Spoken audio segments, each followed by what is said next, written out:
দেখো বন্ধুরা, রেডি হলাম যে ছাদে যাব, ছাদে গিয়ে ভিডিও করব।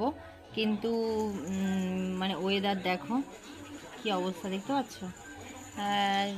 ওই ঘরে বসে বসে ভিডিও করতে আর ইচ্ছে করে, যে রেডি হলাম ঝটপট করে যে একটু ভিডিও করি, তো তোমাদেরকে আকাশের অবস্থাটা দেখাই, বাইরের অবস্থাটা দেখাই। দেখো কি অবস্থা, জানি না, ভালো লাগে না সবসময় ঘরের মধ্যে ভিডিও করে। এমনিই তো কেউ দেখে না, আর ঘরে আরোই দেখে না।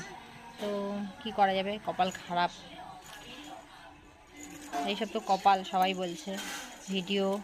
আর যাই হোক, আমার তো কপাল খারাপ, ওঠেই না ভিডিও। তো যাই হোক, বৃষ্টি আরও বাধা দিচ্ছে। তো ভাবলাম অনেকদিন পরে একটু ভিডিও করব ভালো করে, সেটাও হলো না। তো চলো আকাশের অবস্থাটা দেখো কি অবস্থা। দেখো পুরো কালো মেঘে ছেয়ে গেছে। ছাদে সব লোটা কম্বল নিয়ে যেতে যেতেই পুরো বৃষ্টি আরম্ভ হয়ে যাবে। এই যে গুড়ি গুড়ি বৃষ্টি পড়াও আরম্ভ হয়ে গেছে, এই দেখো বৃষ্টি পড়ছে।